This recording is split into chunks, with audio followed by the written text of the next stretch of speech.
Om Sai Ram. Welcome to Sai Samarpan channel. मैं हूं आपके साथ में विन्नी।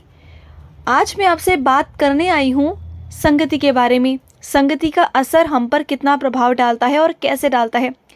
जैसे कोयला होता है ना, अगर वो गर्म हो तो आपके हाथ जला देता है, अगर वो ठंडा हो तो वो आपके हाथों को काला कर देता है। तो जो हमारी संगति होती है ना, वो भी इसी तरीके की होती है। संगति का असर हमारी ज़िंदगी पर बहुत प्रभाव डालता है। इनफैक्ट 99% हमारी संगति का ही प्रभाव हमारी ज़िंदगी पर पड़ता है। कभी आप लोगों ने देखा होगा कि किसी के पास कुछ भी नहीं लेकिन संगति बहुत अच्छी है और वो उन्हीं संगति के साथ आगे बढ़कर ना बहुत सफलता प्राप्त कर लेता है। और कोई बहुत अच्छा है जिसके पास बहुत पैसे हैं, बहुत धनवान है, लेकिन अगर उसकी संगति गलत हो गई ना तो उसे करोड़पति से रोड़पति आने में कोई नहीं रोक सकता, रोड पे आने से कोई नहीं रोक सकता उसे। तो आज मैं आपको एक बहुत छोटी सी कहानी सुनाने वाली हूँ जिससे आपको समझ में आएगा कि हमारी संगति कैसी होनी चाहिए। तो एक राजा था और वो राजा शिकार करने जाता है अपने सैनिकों के साथ में जंगल में। तो क्या हुआ कि जब आगे चले जंगल में तो वहाँ पर जो सैनिक थे वो अलग हो गए राजा से, ढूंढने निकल गए शिकार, तोते का शिकार करने गए थे। तो ढूंढने लगे तोते को और राजा अलग हो गया, सैनिक अलग हो गए। तो राजा को लगा कि ढूंढते ढूंढते ये जो सैनिक हैं ये अपने आप मुझे ढूंढते ढूंढते आ जाएंगे, तब तक मैं एक पेड़ के नीचे विश्राम कर लेता हूँ। क्योंकि राजा जो था वो तोते का शिकार करने आया था। तो वो पेड़ के नीचे जाकर आराम से बैठ गया, विश्राम करने लगा कि चलो थोड़ी देर आराम कर लेता हूँ, जैसे ही सैनिक आएंगे तो हम शिकार करने जाएंगे। तो क्या हुआ, वहाँ पर एक तोता बैठा हुआ था। जिस पेड़ के नीचे राजा सो रहा था ना, उसी पेड़ के ऊपर तोता बैठा हुआ था। जैसे ही उसने राजा को देखा तो ज़ोर ज़ोर से चिल्लाने लगा, आओ आओ लूट लो राजा को, राजा के पास तो बहुत सारा धन है, आओ सभी और आकर लूट लो लूट लो, चिल्लाने लगा।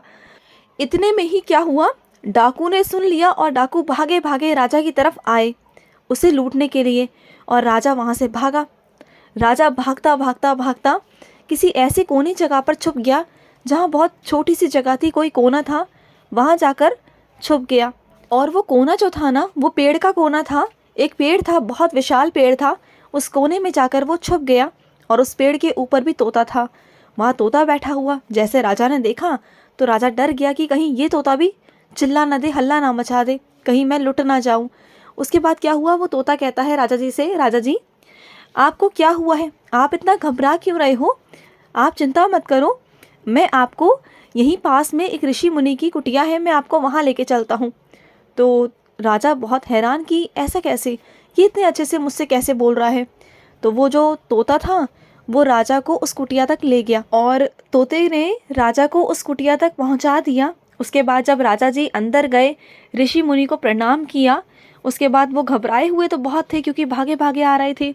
और ऋषि मुनि ने उनसे कहा कि जलपान कर लो, कुछ खा लो, कुछ पी लो, आप परेशान लग रहे हो, बैठ जाओ, आराम कर लो। तो क्या हुआ, फिर भी ना राजा के चेहरे पर जो शिकन थी ना, जो समझ उन्हें नहीं आ रहा था कुछ भी, कि उनके मन में एक शंका थी, एक सवाल था जो उन्हें बार बार खाए जा रहा था। तो ऋषि मुनि ने उनसे पूछा कि राजा क्या हुआ है, आप किस चिंता में हो और क्या मन में चल रहा है आपके, पूछो।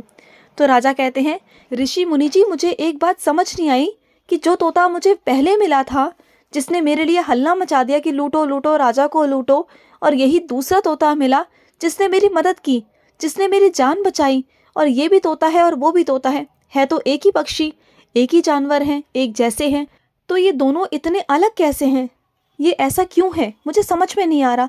तो ऋषि मुनि ने पता है क्या जवाब दिया, हाँ तुम सही कहते हो कि दोनों तोते हैं, दोनों एक ही पक्षी हैं और एक ही जैसे हैं, सब कुछ एक जैसा है उनका, लेकिन सोच अलग है। पता है क्यों, क्योंकि जो ये तोता है वो मेरे पास रहता है और जो वो तोता है जो डाकुओं के पास रहता है। तो ये संगत का असर है, जैसी संगत होगी वैसी रंगत होगी। इसलिए कहते हैं कि हमें जो चुनाव करना चाहिए ना अपनी संगत का, वो देख समझ के करना चाहिए। अगर हम बुरी संगत में उठ रहे हैं, बैठ रहे हैं ना, तो हम जानते भी नहीं कि आज नहीं तो कल, कल नहीं तो परसों ना उनका प्रभाव हम पर पड़ता ही पड़ता है।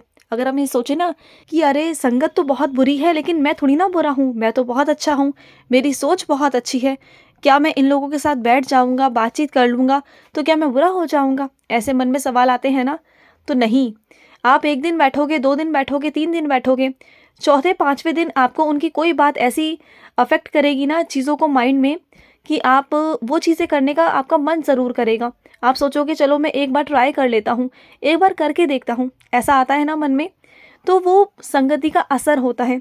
और यही अगर हम अच्छे लोगों में बैठे हों, जहाँ धार्मिक बातें चल रही हों या अच्छी बातें चल रही हों, अच्छी आदतों की बातें चल रही हों, और वहाँ बैठ के अगर हम सुन रहे हैं, अगर हम धार्मिक भी नहीं है ना, आध्यात्मिक रास्ते की तरफ भी नहीं चलते ना, सपोज देन फॉर एग्जांपल अगर साइंस और चरित्र की बात चल रही है और सभी जो हैं वो बाबा की बातें कर रहे हैं, लीला अपनी अपनी बता रहे हैं, अपने अपने अनुभव बता रहे हैं, और आप बैठ के वहाँ सुन रहे हो, सिर्फ सुन रहे हो, आपको पता कुछ भी नहीं है, सुन रहे हो, तो आपके मन में क्या आएगा कि चलो मैं भी एक बार करके देख लेता हूँ, क्या पता मेरी लाइफ से जो प्रॉब्लम्स हैं वो हट जाए।